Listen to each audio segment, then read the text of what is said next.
Hello and welcome, dear students. Welcome to the lecture on amendments. Amendments for assessment year 2021. This is Professor Siddharth Surana, Chartered Accountant, teaching CA Final Direct Tax. I will be completing 10 years this year in 2020.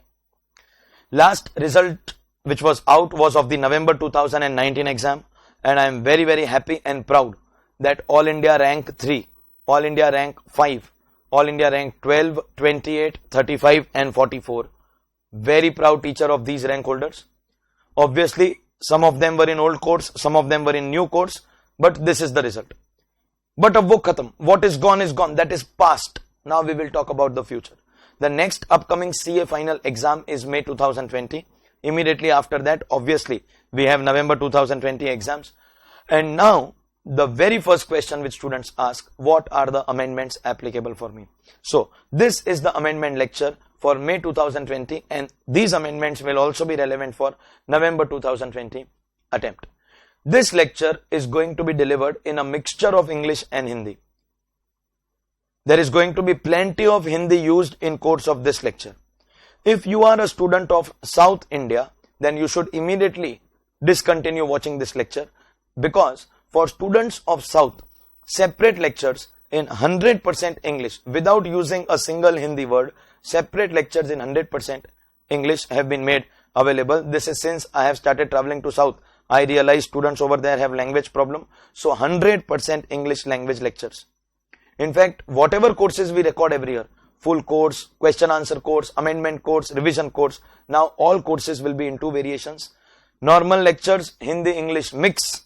For students of everywhere except South India, North, East, West, everybody prefers a combinations because natural delivery of lectures comes through an automatic mixture of Hindi and English both.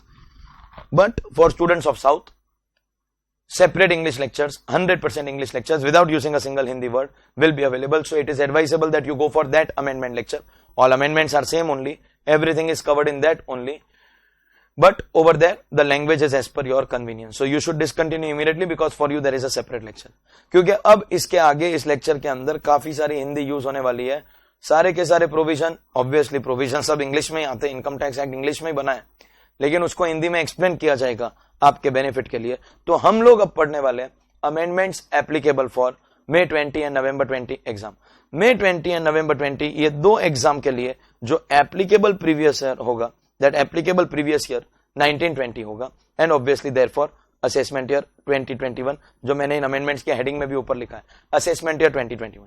जो last exam हुआ था वो November 19 का, that was previous year 1819 and assessment year 1920. लेकिन अब May 20 November 20 इन दोनों के लिए previous year 1920 और assessment year 2021 applicable होगा, इसलिए यही amendment का lecture दोनों के लिए use होने वाला. इस बार जो आपको अमेंडमेंट पढ़ने हैं, दैट इज फाइनेंस एक्ट 2019 का अमेंडमेंट. जो अमेंडमेंट लाया फाइनेंस एक्ट 2019. अब सुनो, 2019 वाज इलेक्शन ईयर. हर साल इलेक्शन ईयर जब भी होता है, साल में नॉर्मली एक ही बजट होता है 1 फरवरी को, बट इलेक्शन ईयर के अंदर generally there is a trend in India that outgoing government will provide something called an interim budget. So in 2019 system के हिसाब से आउटगोइंग गवर्नमेंट के टेम्पररी फाइनेंस मिनिस्टर जो सीए पीयूष गोयल सर थे, उन्होंने 1 फरवरी 2019 को एक इंटरिम बजट प्रेजेंट किया. देन जब इलेक्शन हो गया, नई गवर्नमेंट आई, first full time lady finance minister Nirmala Sitharaman ji ने first full time lady finance minister का बजट 5 जुलाई 2019 को बजट प्रेजेंट किया. सो जैसे कि किसी भी इलेक्शन ईयर में होता है, interim budget, final budget, 2 budget तो आ गए आपके. अब पता नहीं ये गवर्नमेंट के दिमाग में क्या चल रहा है, पागल वागल हो गए ये लोग. अचानक से 2 महीने बाद उनको लगता है नहीं यार मजा नहीं आ रहा है, कंपनी टैक्सेशन में थोड़ा और चेंजेस लेके आते हैं, कंपनीज को थोड़ा benefit, corporate sector is going through bad period, तो कुछ और लेके आते हैं. And on 20th September 2019 all of a sudden हमारी गवर्नमेंट लेके आई the taxation laws amendment ordinance 2019, और उससे भी बहुत सारे चेंजेस लेके आए. सो नॉर्मली साल में एक बजट होता है, इस साल एक नहीं, 2 नहीं, 3 बजट. इंटरिम बजट 1 फरवरी, फाइनल बजट 5 जुलाई and ordinance 20th September. 3 budget से अमेंडमेंट आया इस साल. टेंशन लेने का कोई जरूरत ही नहीं है, because in this lecture I will be covering all amendments which were brought by interim budget, final budget या ordinance. All those amendments are applicable for May 20 and November 20 both exams, क्योंकि इन दोनों का assessment year 2021 है. तो तीनों के amendment अगर जरूरत पड़ी किसी amendment में तो मैं आपको बताऊंगा ये interim में आया था, final में आया था कि ordinance में आया था. अगर आपको जानने की जरूरत है तो मैं बताऊं, बट honestly speaking आपको इससे फर्क नहीं पड़ता है that the amendment was brought by interim budget, finance budget और ordinance, final budget और ordinance. आपको सिर्फ amendment को पढ़ना है, आपको सिर्फ amendment को पढ़ना है, that this is the new law. इस लेक्चर को इसके आगे कंटिन्यू करने के पहले सबसे पहली condition, you should know the law till November 19 exam, यानी कि प्रीवियस ईयर 18-19 असेसमेंट ईयर 19-20 का लॉ आपको क्लियरली आना चाहिए. अगर आपको वो लॉ नहीं पता है तो आप डायरेक्ट अमेंडमेंट नहीं पढ़ सकते हो. So this lecture can be studied only on one condition. You have studied for November 19 exam. You know the law, the existing law applicable for previous year 18-19, that is assessment year 19-20. तो मैं आपको सिर्फ changes कराने वाला हूं. कोई किसी section में जरूरत लगी तो एग्जिस्टिंग प्रोविजन आपको बता दूंगा, मगर ऑब्जेक्टिव इस लेक्चर का सिर्फ आपको चेंजेस बताना है. Changes applicable for May 20, November 20, that is previous year 19-20, assessment year 2021 is what I am going to be covering. और ये जो चेंजेस आए, चाहे वो इंटरिम बजट से आए, फाइनल बजट से आए कि ऑर्डिनेंस से आए, मैं इस लेक्चर के अंदर आपके लिए सारे के सारे अमेंडमेंट कवर करने वाला हूं. लेकिन मेरा जो सिस्टम है, मेरे स्टूडेंट्स को पता है, मेरा क्लास में करने का एक ऑर्डर ऑफ चैप्टर्स है. Introduction, DTAA, cash loans, NRI taxation. जिस ऑर्डर में मैं क्लास में चैप्टर्स पढ़ाता हूं, जिस ऑर्डर में मेरा टेक्स्ट बुक बनता है, in that order I will be doing amendments. मैं अमेंडमेंट्स आपको उसी ऑर्डर में, मैं आपको आपके ऑर्डर में नहीं कराऊंगा. जिस अमेंडमेंट में, जिस ऑर्डर में, सॉरी, आई डू इट, जिस ऑर्डर में आई कवर इट, उसी ऑर्डर में I will be doing in this lecture. So first and foremost we are covering amendments applicable May 20, November 20, both have same amendments because दोनों का same assessment year है. Secondly, finance के जो तीनों budget आए, interim, final and ordinance, everything will be covered. And thirdly, we will be covering this in the order of chapters that I have drafted for assessment year 2021. If you want to give any feedback, you can give on the email ID or WhatsApp on this number. Kindly subscribe to the YouTube channel for regular updates. We have our some Facebook pages. You can go through the Facebook pages also. Any student intending to attend face-to-face lectures, following are the places where I take face-to-face lectures. Mumbai में south Bombay जिस area को बोलते हैं, चरनी road में कपासी commerce classes में. मुंबई में एक और area, Mumbai is a big city, corner में जाना पड़ता है. सुबह सुबह 30-35 किलोमीटर, 40 किलोमीटर ड्राइव करके I go for my lectures. Mulund में मेंसा कॉमर्स क्लासेस. मुंबई से जस्ट बाहर एक city, Navi Mumbai it is called, it is one of the cleanest cities of the country. Navi Mumbai में एक जगह है वाशी, वहां पे with an organization called Achievers Academy. Again about a 35 to 40 kilometer drive every morning. And then outside Mumbai, I travel to two places. Ahmedabad, I am working with an organization called Navkar Institute, and in Kochi, Kerala में I am working with लक्ष्य CA campus. ये जब से केरला के lectures चालू हुए तब से separate English lectures, 100% English lectures for South का students. Difference is that concept सारे के सारे कवर हो जाते हैं, बट जो फन हिंदी वाले लेक्चर्स में होता है, जो जोक आदमी हिंदी में ही मार सकता है, तो वो फन उतना ज्यादा उस लेक्चर में नहीं होगा. तो जिसको लैंग्वेज का प्रॉब्लम है उसके लिए वही लेक्चर है. अगर आपको थोड़ी भी हिंदी समझ में आती है, then it is advisable that you should go through these lectures. In any case I am using English also, ऐसा भी नहीं है कि खाली हिंदी बोल रहा हूं. So this lecture is going to be Hindi English mix, and south के लिए लेक्चर्स ओनली इंग्लिश. अभी तक ये दिमाग लगाया नहीं है कि खाली 100% हिंदी में, but it does not make sense actually, because 100% आपको पढ़ना इंग्लिश में है, आपको एग्जाम लिखना इंग्लिश में है, and students opting for Hindi medium बहुत वैसे भी कम है, उनको हम केटर नहीं कर सकते. इतने कम लोगों के लिए इतनी ज्यादा रिकॉर्डिंग्स की मेहनत नहीं कर सकते, पॉसिबल नहीं है, फिजिबल होना चाहिए वो.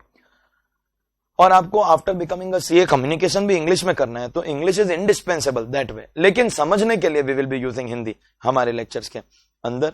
फेस टू फेस लेक्चर्स के लिए आप ये नंबर के ऊपर कांटेक्ट कर सकते हो. And if you want to take any video lecture, whether it is now this time we have got full course, crash course, revision course, amendment course. ये लास्ट डे रिवीजन तो बाद में release होएगा direct YouTube channel के ऊपर. Amendment course, slow course, और किसी बच्चे को सिर्फ क्वेश्चन आंसर करना है तो खाली क्वेश्चन आंसर अलग से रिकॉर्डिंग भी आपको मिल जाएगा. These are the various variations, any kind of video lectures, one place from where you can take it. Coppergate Educare 9920443322. And as I have been repeatedly saying, for students of South India, video lectures will be available in full English form separately from our usual video lecture. So this is the introduction of the amendment lecture. अब हम लोग amendment पढ़ना चालू करेंगे chapter by chapter. First chapter is our introduction chapter. In our introduction chapter, I generally teach students कि मैं कैसे आपको ये सब्जेक्ट पढ़ाने वाला हूं, क्या क्या मैं कवर करने वाला हूं, कितने आवर्स हमको लगेंगे, कितने चैप्टर्स करेंगे. We will be doing IPCC topics also, जो जनरली इंडिया में कोई और प्रोफेसर कराते नहीं है. I will be doing all this. आपको कैसे नोट्स बनाने, सब कुछ इंट्रोडक्शन में बताता हूं. And in the introduction lecture itself मैं स्टूडेंट्स को applicable tax rates for the given assessment year पढ़ा देता हूं. Applicable tax rates for the given assessment year introduction के लेक्चर में पढ़ना इसलिए भी जरूरी है बिकॉज एवरी चैप्टर, इंट्रोडक्शन के तुरंत बाद वाला चैप्टर भी अगर आप देखोगे तो डबल टैक्सेशन रिलीफ के चैप्टर में आपको टैक्स कैलकुलेट करने को बोले, तो आपको टैक्स के स्लैब्स पहले से पता होने चाहिए. And tax slabs are announced every year. They are announced in the finance act. Tax slabs are not given in any section of income tax. Tax slabs are announced every year in the annual finance act. तो इसीलिए मैं पहले ही lecture में tax slabs करा देता हूं. So first of all there is no change in slab rates. No change मतलब फर्स्ट 2,50,000 नो टैक्स, 5 लाख तक 5%, 10 lakh तक 20%, and after 10 lakh 30%.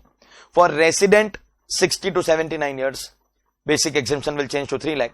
And for resident 80 years and above, that is super senior citizen, very senior citizen, 5 lakh is going to be the basic exemption limit. Higher basic exemption limit for senior and very senior will be only if you are resident. So first category is 0 to 59, second category is 60 to 79, third category is 80 and above. इनमें कहीं पर भी आपके slabs change नहीं हुए. Health and education cess भी जो 4% last year introduce हुआ था, HEC also remains same. So there is no change in the rate of HEC also. Change दो कॉन्सेप्ट में हुआ है. There is a change in the concept of rebate under section 87A, उसके amendment है, and surcharge के अंदर change हुआ. सो rebate और सरचार्ज दोनों में change. Slab rates are same, HEC same, rebate and surcharge में चेंज हुआ. रिबेट का जो चेंज आया that came in the interim budget, जो 1 फरवरी वाला बजट था वो वाला चेंज. पहले रिबेट का चेंज करने की कोशिश करते हैं. आफ्टर वी फिनिश रिबेट वाला change, then we will talk about surcharge वाला change. Very smartly, very cleverly, finance minister CA Piyush Goyal sir just before election, उनको लॉलीपॉप देना था असेसिस को, तो एक अनाउंसमेंट किया उन्होंने बजट स्पीच में. People having income up to ₹5 lakh will not be having any tax liability. People having income up to 5 lakh, no tax. और जैसे ही उन्होंने बोला, हिंदी न्यूज चैनल्स तो पागल हो गए. तो ये बहुत बड़ी घोषणा वित्त मंत्री द्वारा, अब आपको 5 लाख तक की आय पर कोई आयकर नहीं देना होगा. दे अज्यूम्ड के बेसिक एग्जेम्पशन 2.5 लाख से चेंज होकर 5 लाख हो गया है. नॉनसेंस. बेसिक एग्जेम्पशन पहले भी 2.5 लाख था, अभी भी 2.5 लाख है, कल भी 2.5 लाख रहेगा. Basic exemption is 2,50,000. लेकिन what did we do? Under section 87A existing rule था that rebate will be available to people having income up to ₹3,50,000. Exact is also covered. Rebate is available at equal to also. वो 350 को change करके हमने बोल दिया 5 lakh. That means people having net taxable total income. When we say people, rebate is available only for resident individual. Rebate is not available for other assessees. The existing 3 conditions for rebate were resident, individual, entity up to ₹5 lakh. Resident individual entity I up to ₹5 lakh. Resident individual का condition as it is है. 3,50,000 की limit को change करके अब उन्होंने 5 lakh rupees बना दिया. So old limit of being eligible to get rebate was your income should be up to ₹3,50,000, but now that limit of 3,50,000 is being increase to ₹5 lakh. That means 5 lakh तक की इनकम वालों को रिबेट मिलेगा. And कितना? Second amendment.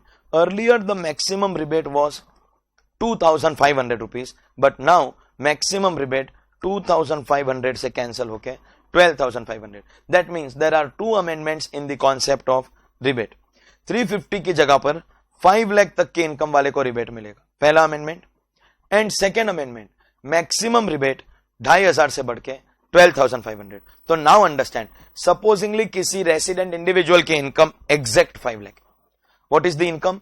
Exact 5 lakh. So first 250 no tax, then on 255% तो 12,500 बनेगा. 12,500 rebate बन के माइनस भी हो जाएगा because maximum limit is change. Effectively 5 lakh तक की इनकम के ऊपर बेसिक टैक्स 12,500 और रिबेट बन के 0। और ये क्लेवर अनाउंसमेंट फाइनेंस मिनिस्टर ने किया, 5 लाख तक की इनकम के ऊपर नो इनकम टैक्स। वो बराबर है, जिसका 5 लाख है नो इनकम टैक्स, लेकिन जिसका 5 लाख और 10 रुपया है, 5 लाख और 10 रुपया, तो सुनो 2.5 लाख तक नो टैक्स, फिर 5 लाख तक 12,500, फिर 10 रुपये पे 20% लगेगा ना, तो 2 रुपया। That means your tax is coming to 12,502 rupees, और कोई रिबेट नहीं मिलेगा because income is more than 5 lakh. आपको कम से कम 10 रुपया लेना पड़ेगा। अगर आप 5 लाख और 1 रुपया लोगे ना, तो राउंडिंग ऑफ में it will become 5 lakh only, फिर रिबेट में चला जाएगा। So you have to take 12,502। इसके लिए हम लोग 5 लाख और 10 रुपया ले रहे हैं। लिसन, पूरा 12,502 भरना पड़ेगा। दैट मीन्स 5 लाख तक की इनकम वाले को टैक्स नहीं भरना है, वो तो फाइनेंस मिनिस्टर ने बोल दिया, लेकिन 5 लाख से ज्यादा वाले का क्या? उसका बेसिक एग्जेम्पशन चेंज नहीं हुआ है, उसको रिबेट नहीं मिलेगा, 12,500 पूरा लगेगा। वेरी क्लेवरली दे अनाउंस। सो बेसिक एग्जेम्पशन पहले भी 2.5 लाख था, आज भी 2.5 लाख है। The change that has taken place is that eligibility of rebate is increased to 5 lakh and quantum of maximum rebate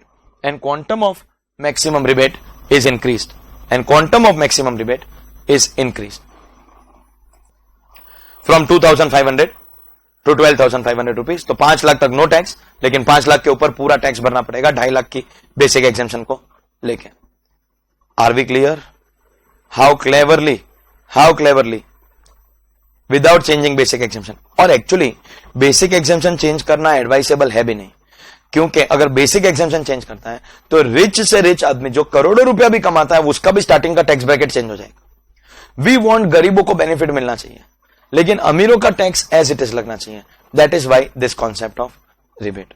are we clear? Rebate के 2 amendment, eligibility increase from 350 to 5 lakh and maximum limit increase from 2,500 to 12,500 rupees. Let's go to the amendment in the concept of surcharge. Surcharge is extra tax for super rich, for individual, HUF, AOP, BOI and artificial juridical person. For individual, HUF, AOP, BOI and artificial juridical person, existing surcharge कितना है? Income up to 50 lakh कोई surcharge नहीं, exact 50 lakh पे नहीं आता है। Listen, rebate आपको exact 5 lakh पे मिलता है, but surcharge exact 50 lakh पे नहीं आएगा। Surcharge is only if the income is greater than 50 lakh. Existing rate 10%, और अगर आपका 1 करोड़ क्रॉस हो रहा है तो 15%।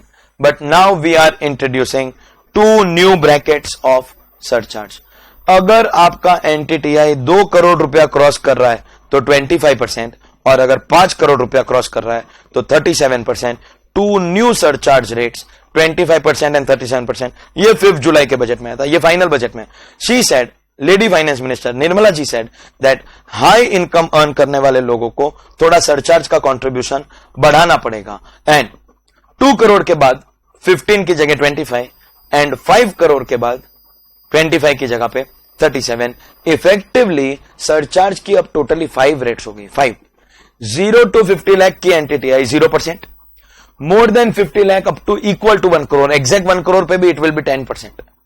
मोर देन 1 करोड़ हुआ तो 15% up to exact 2 crore, more than 2 crore हुआ तो 25% up to exact 5 crore, and more than 5 crore हुआ तो 37%। तो अमेंडमेंट 2 ही है, after 2 crore 25% and after 5 crore 37%। Amendments are only 2, after 2 crore 25 and after 5 crore 37%।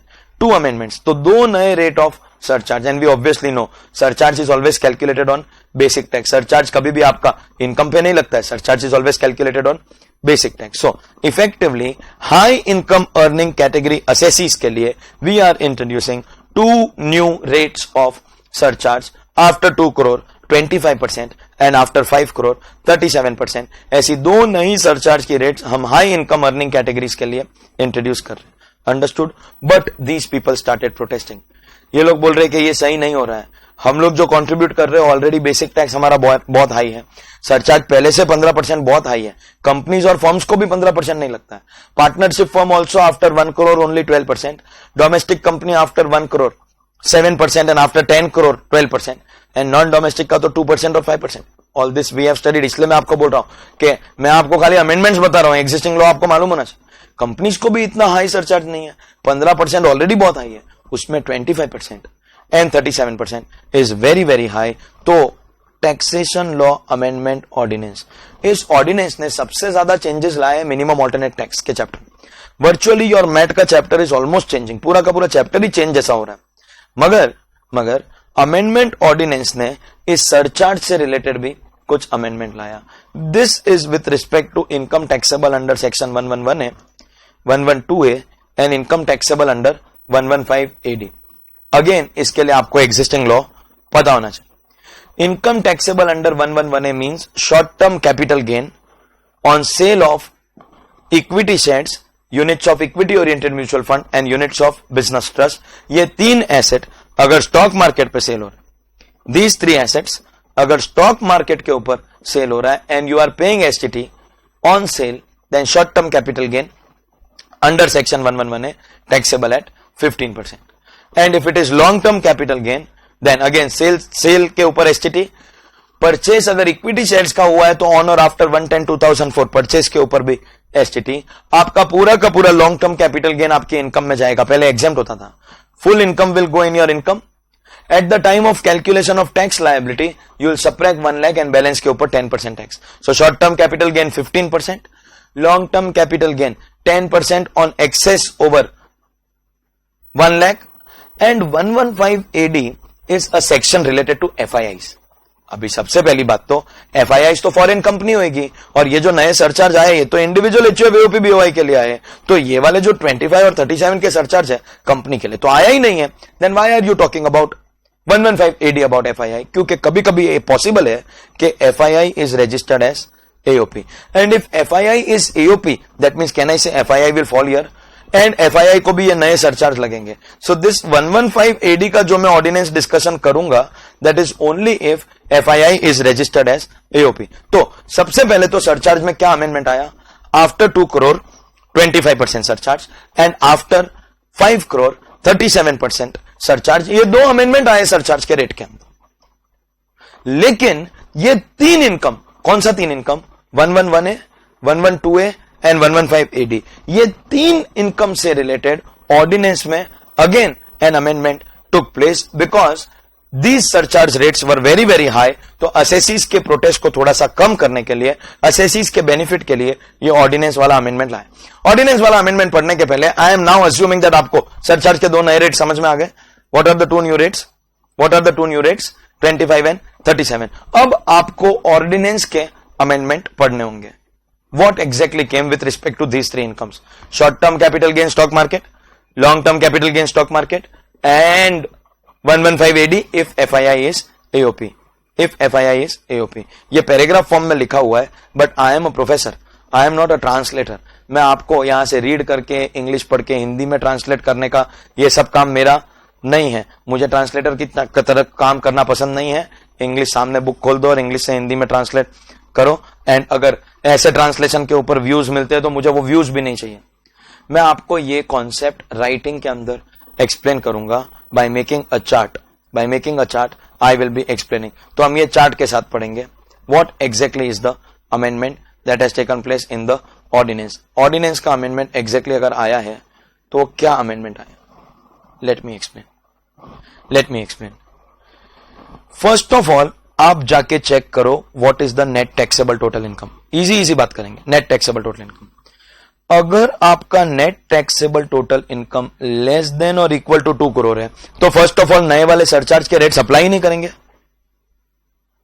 Existing surcharge rates, कौन से existing rates? 0% up to 50 lakhs, 50 lakhs से ज्यादा and up to 1 crore 10% and exceeding 1 crore 15%। अब आपका इनकम 1 करोड़ क्रॉस भी हो गया लेकिन 2 करोड़ नहीं हुआ, I am taking that category first. मतलब नया वाला सरचार्ज नहीं आएगा, मतलब 1.5 crore, 1 crore 80, 1 crore 90 lakh, all of them will fall in this. इनको तो ना 25-37 वाले सरचार्ज के नए वाले अमेंडमेंट एप्लीकेबल है और ना ordinance. This ordinance amendment is applicable only for assessees having that 25 and 37% surcharge। खाली वो वाले assessees के लिए ऑर्डिनेंस अमेंडमेंट आया, ऑर्डिनेंस अमेंडमेंट और किसी के लिए भी नहीं आया। तो इनको तो एग्जिस्टिंग स्टोरी में कंटिन्यू करना है, इनके लिए there is no amendment. Now let's talk about those assessees जिनका इनकम एक्सीड कर रहा है 2 crore rupees. net taxable total income is exceeding rupees 2 crore. If net taxable total income is exceeding rupees 2 crore, then do you understand जो नए वाले दो surcharge है that is 25% and 37%. Obviously up to equal to 5 crore की income 25 रहेगा and 5 crore cross होने पे वो 37 बन जाएगा. लेकिन ये दोनों नए वाले सरचार्ज खाली यही असेसिस को लगेंगे. ओल्ड वाले असेसिस तो ओल्ड वाले रेट्स में चलेंगे. Only people having income exceeding 2 crore. अब इन्होंने जब प्रोटेस्ट किया तो now we are bringing some provisions in the ordinance. अब जो मैं आपको बोल रहा हूं वो ऑर्डिनेंस में है. If your NTTI is crossing rupees 2 crore, मतलब ये क्रॉस हो चुका है और आप नए सरचार्ज में आ चुके हो. We are talking only about these people. ये लोग अब हमारे डिस्कशन में नहीं आएंगे. If your NTTI has exceeded 2 crore only due to 111A की इनकम, that is short term capital gain, या फिर 112A की इनकम, long term capital gain on stock market, या 115AD की इनकम, this is if FII is registered as AOP. क्योंकि FII अगर फॉरेन कंपनी है तो उसको ये नए सरचार्ज आएंगे ही नहीं. ये तो surcharge individual HUF AOP BOI के लिए आए. If your income is exceeding 2 crore only because of these incomes, तो फिर आपके 25 एंड 37 वाले जो सरचार्ज है वो अप्लाई नहीं करेंगे. सरचार्ज जो ओल्ड वाला है, ओल्ड वाला मतलब 15. हाँ boss, old means 15 because if you have crossed 2 crore that means you have crossed 1 crore. मतलब आप इसके अंदर नहीं आ रहे हो, आप 15 में तो ऑलरेडी आ चुके हो. अरे listen, your income has crossed 2 crore then only you are following here. और 2 crore क्रॉस करने वालों को पहले 15 ही लगता था, अब 25 और 37 लग रहा है. But if your income is crossing 2 crore, मतलब 2 crore क्रॉस कर चुके हो, मतलब 1 crore तो क्रॉस कर ही चुके हो और एग्जिस्टिंग 15 चलता रहेगा. लेकिन नया वाला 25 और 37 अप्लाई नहीं करेगा. That 25 and 37 will not apply if your income is crossing only because of these. तो 15 ही चलेगा, 15 ही चलेगा. That's the first rule. And second rule आया as per the amendment, if you have already cross 2 crore, मतलब आप अपने capital gains 111A 112A या FII का भी, FII के लिए भी they are only talking about the capital gain part. FII के लिए भी we are only talking about the capital gain part. If you have already crossed 2 crore then obviously आपका 25% और 37% जो नए वाले सरचार्ज है वो अप्लाई करेंगे, देन अप्लाई करेंगे. But for the tax that you are calculating under section 111A, 15% वाला tax. For the tax that you are calculating under section 111A मतलब 15% वाला टैक्स, under section 112A मतलब 10% वाला टैक्स, एंड अंडर 115AD जो capital gain आता है, capital gain STT paid then 15%, not paid then 30% for short term capital gain and long term capital gain without indexation 10%. इसके लिए it is still going to be always 15%. इसके ऊपर it will still be only 15%. Obviously first of all tax कभी भी income पे नहीं calculate होता है, सरचार्ज कभी भी इनकम पे नहीं कैलकुलेट होता है. Surcharge will always be calculated on, I am not tax नहीं, surcharge will be calculated only on tax. तो पहले आपको आपके इनकम लेना है, इनकम के ऊपर बेसिक टैक्स करना है, और बेसिक टैक्स के ऊपर क्या सरचार्ज रेट लगा रहे हो that is what we are deciding. If your income is up to 2 crore तो बेसिक टैक्स के ऊपर जो एग्जिस्टिंग सरचार्ज के रेट्स है वो चलेंगे.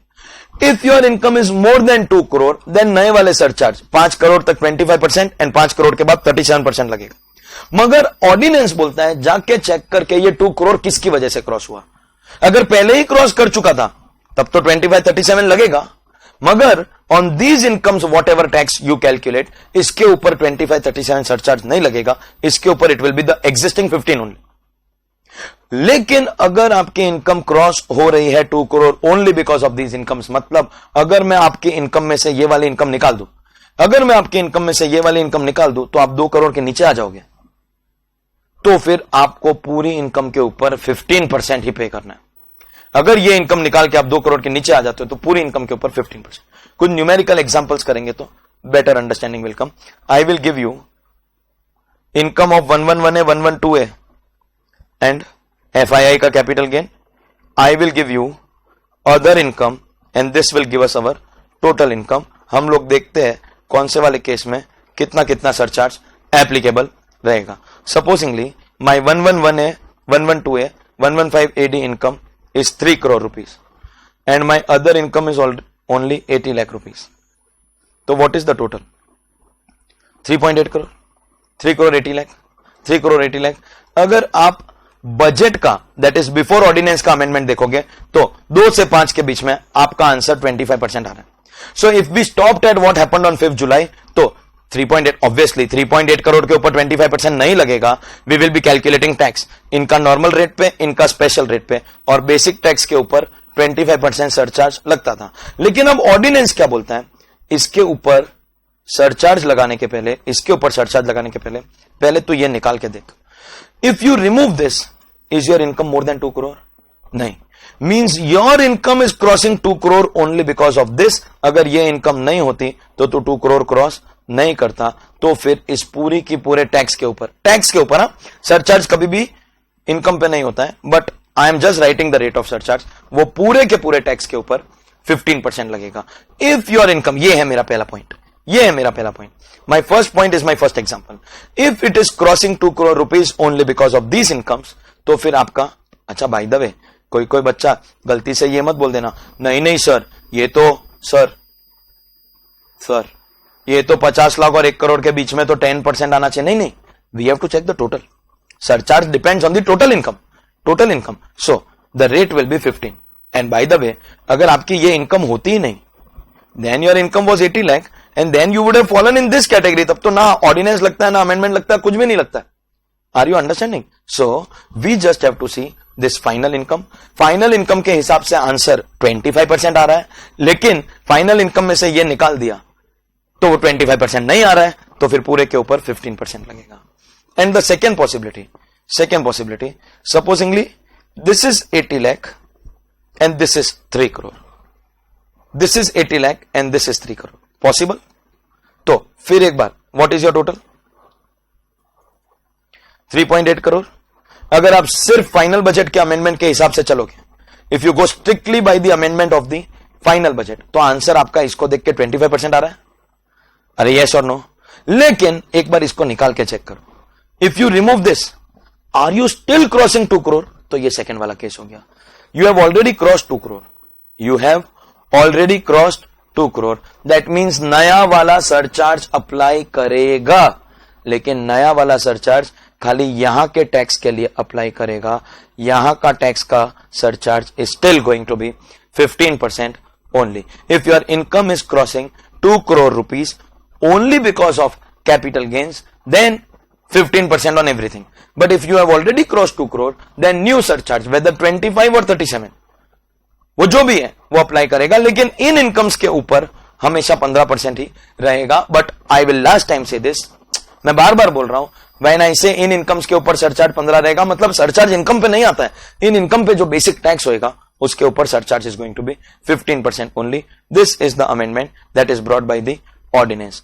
This is the amendment. तो पहले ये सरचार्ज का अमेंडमेंट आया, फिर ऑर्डिनेंस ने वो बोल दिया कि कैपिटल गेन की वजह से आ रहा है तो काउंट नहीं होगा. So basically I did not want to act as a translator, and therefore मैंने आपके लिए पूरा का पूरा एक्सप्लेनेशन कर दिया with the help of this chart also, and with the help of chart also and the numerical examples also I give you. Screenshot लेना है तो ले सकते हो, चार्ट भी आपके पास है, स्क्रीनशॉट में मैं भी आऊंगा, हैंडसम दिखूंगा तो आपके वीडियो का, फोटो का वैल्यू बढ़ जाएगा.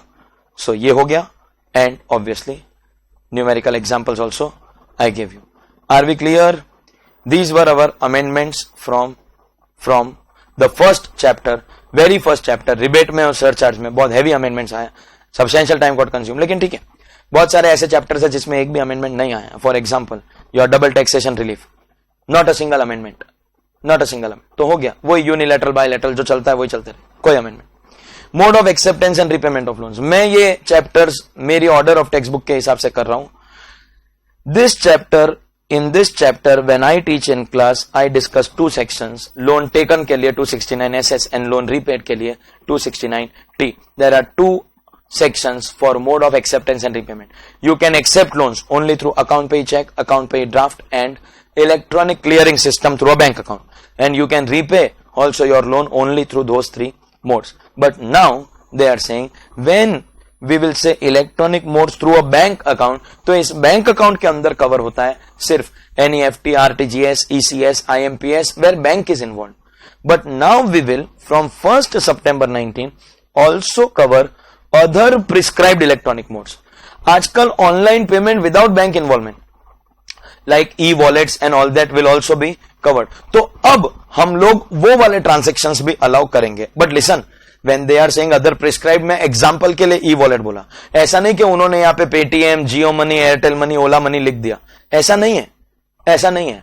व्हेन दे प्रिस्क्राइब्ड, रिसेंटली एक नोटिफिकेशन आया है, उन्होंने यहां पे प्रिस्क्राइब किया रुपे डेबिट कार्ड अगर आपके पास है तो रुपे डेबिट कार्ड या ट्रांजेक्शन थ्रू भीम यूपीआई, ओनली दिस मच. मतलब we cannot promote private entities, they cannot prescribe Paytm over here, they cannot prescribe Jio money. और जियो मनी प्रिस्क्राइब कर दिया तो पूरा इंडिया धरना देगा.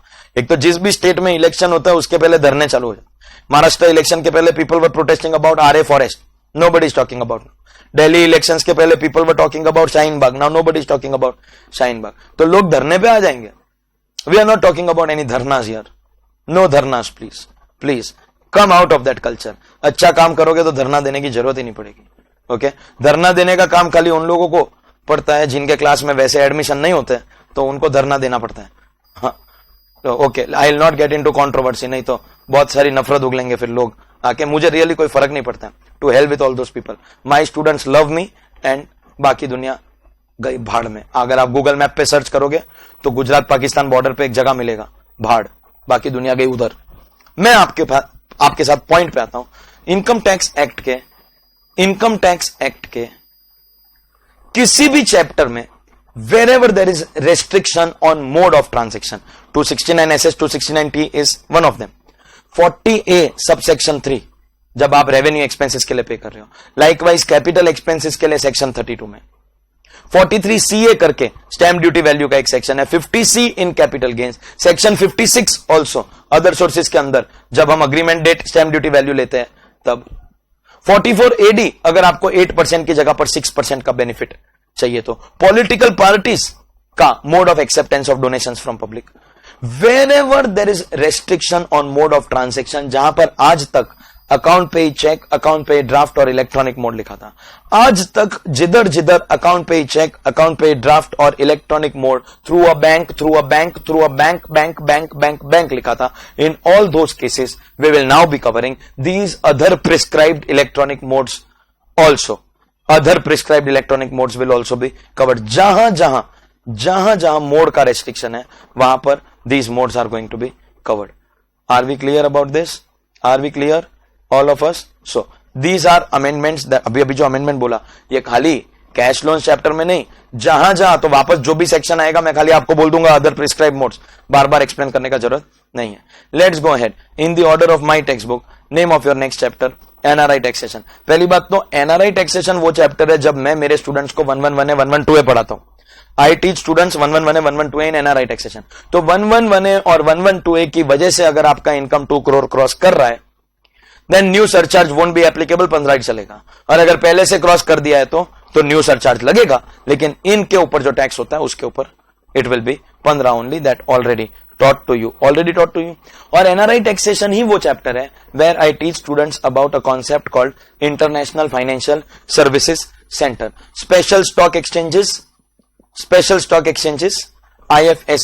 IFSC के लिए already certain tax benefits are prescribed in income tax. IFSC में यूनिट लोकेटेड है, उसको DDT नहीं लगता है, STT नहीं लगता है. Even if there is no STT, you will get benefit of 111A, you will get benefit of 112A. Minimum alternate tax का जो रेट है, जो नॉर्मल रेट भी अमेंड हुआ है, ऑर्डिनेंस में 18.5 has become 15, लेकिन IFSC में ना 18.5 ना 15. IFSC में मैट का rate is going to be, MAT का rate in international financial services centre is 9% ओनली. सो ऑलरेडी IFSC के लिए कुछ prescribed tax benefits income tax में है. Now we have certain more tax benefits applicable for international financial services centre. कुछ और tax benefits available होंगे. First, अगर कोई भी नॉन रेसिडेंट को IFSC से इंटरेस्ट मिल रहा है, interest payable to a non resident by IFSC for money borrowed on or after 1 September 19. Borrow कब किया? On or after 1 September 19, then that is going to be exempt. So non-resident earning interest from IFSC, but याद रखना amendment has come from the middle of the year, so on or after 1 September 19 it is going to be exempt. On or after 1st September 19, it is going to be exempt. अगर कोई unit located in IFSC था तो उसको DDT तो पहले से नहीं था, but now mutual fund located in IFSC तो आईडीटी भी अप्लाई नहीं करेगा. सो आईएफएससी में नो डीडीटी का rule is existing rule. No IDT is also going to get attracted. No IDT is going to get attracted. And with effect from assessment year 2021, with effect from assessment year 2021, another change, एक section 80 LA, 80 means chapter 6 से IFSC can claim 100% deduction of profits of any 10 consecutive years out of 15 years, first 15 years. मतलब deduction मिलेगा 10 ही साल, वो भी 15 में से, first 15 में से, और वो भी कंटिन्यूस होना चाहिए.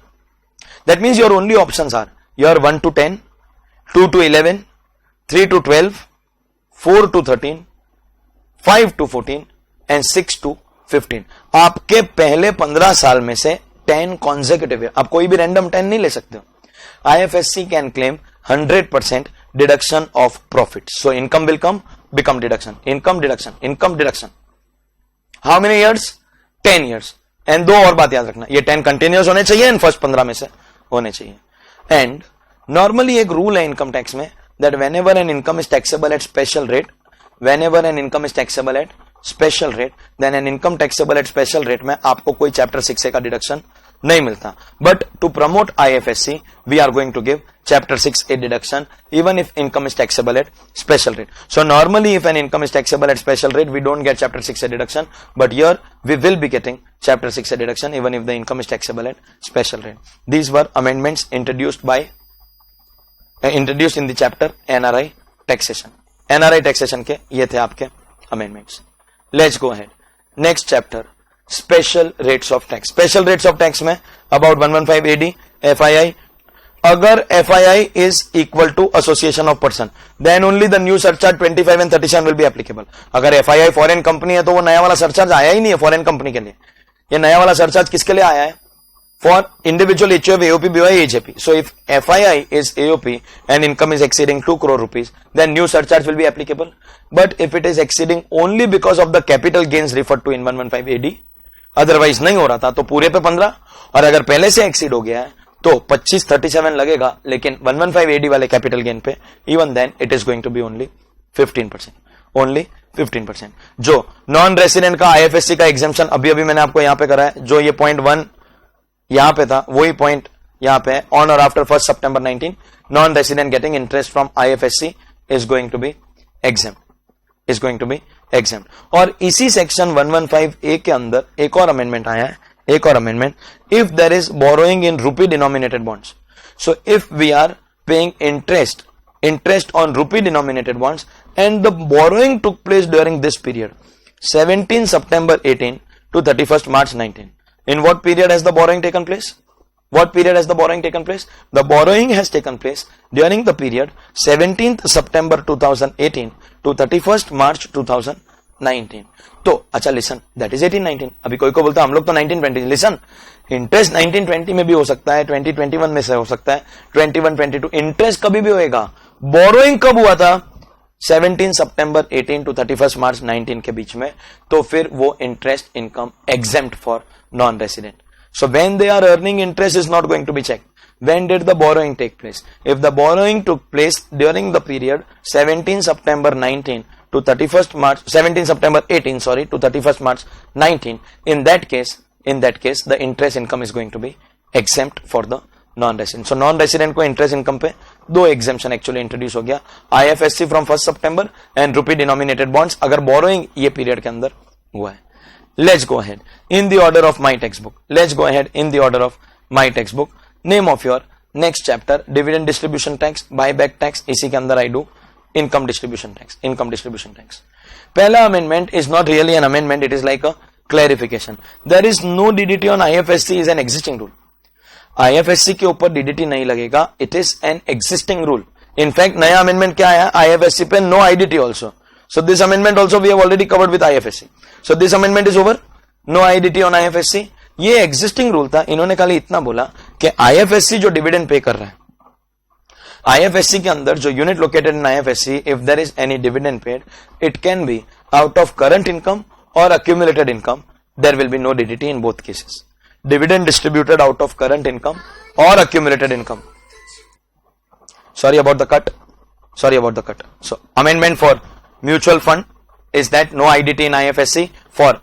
For DDT there was already the provision, but the change is that अगर आपका the change कुछ ऐसा हुआ है कि it is current year profit या accumulated profit, दोनों ही केस में dividend distribution tax is not going to be applicable. दोनों केस में DDT is not going to be applicable. And the third amendment that has come in this chapter with effect from 5th July 19, आपका जो section 115 QA, that is the tax on buyback of shares. Existing rule is that buyback of unlisted shares के ऊपर company को पे करना पड़ता है 20% tax plus 12% surcharge plus 4% HEC और ये वाला टैक्स विदाउट ग्रॉसिंग अप. सो 20/100 20% प्लस 12% प्लस 4%, ये एग्जिस्टिंग रूल है. मगर बायबैक सिर्फ अनलिस्टेड शेयर्स के ऊपर बायबैक टैक्स लगता है.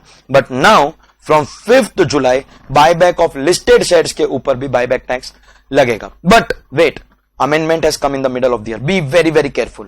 अगर buyback of listed shares हुआ है on 4th July और earlier, अगर आप May 20 में एग्जाम दे रहे हो ना, तो आपको पूरा law from 1st April 19 till 31st March 20 होना चाहिए. नॉलेज पूरे का होना चाहिए. अगर बायबैक होना, इंस्टीट्यूट आपको इसी के ऊपर टारगेट करके क्वेश्चन पूछेगा. अगर बायबैक हुआ है 1st April से लगाकर 4th July तक, तो ओनली ऑन अनलिस्टेड. अनलिस्टेड तो पहले से है ना, लिस्टेड पे नहीं आएगा. एंड 5th July से अगर बायबैक हुआ है तो लिस्टेड अनलिस्टेड दोनों के ऊपर 20% plus 12% plus HEC. So short में अमेंडमेंट बोलूंगा तो लिस्टेड पे भी बायबैक का टैक्स लगेगा. लेकिन कब? अगर बायबैक 5th July ऑनवर्ड्स हुआ है तो. दिस वाज अनाउंस्ड व्हेन जुलाई वाला बजट, फाइनल बजट. लेकिन ऑर्डिनेंस जब आया तो फाइनेंस मिनिस्टर रियलाइज, अरे यार किसी कंपनी ने 5th July के पहले अनाउंस कर दिया है कि हम लोग बायबैक करेंगे, ट्रांजेक्शन नहीं किया. तो वो बेचारी कंपनी ने ये सोच के किया कि हमारे लिस्टेड शेयर्स पे तो कोई बायबैक का टैक्स लगेगा नहीं, तो हम बायबैक कर देंगे. अब अचानक से हम बायबैक टैक्स लाए. From which date? 5th July. तो ऑर्डिनेंस में उन्होंने बोला, द सेकेंड लाइन, मतलब ये वाली लाइन यहां तक की बजट में आई और यहां से जो लाइन आ रही है वो ऑर्डिनेंस में आई. From these words, however say that अगर public announcement of buyback was made before 5th July, अगर आपने अपने बायबैक का अनाउंसमेंट 5th July के पहले कर लिया था, तो फिर वो वाले अनलिस्टेड के ऊपर तो लगेगा, लिस्टेड के ऊपर नहीं लगेगा. तो लिसन, अनलिस्टेड शेयर्स अप्रैल हो चाहे मार्च हो, कभी भी अनाउंस किया होगा, buyback tax was always applicable. कोई अमेंडमेंट है ही नहीं. लिस्टेड शेयर्स के लिए अमेंडमेंट आया. Up to 4th July no buyback tax.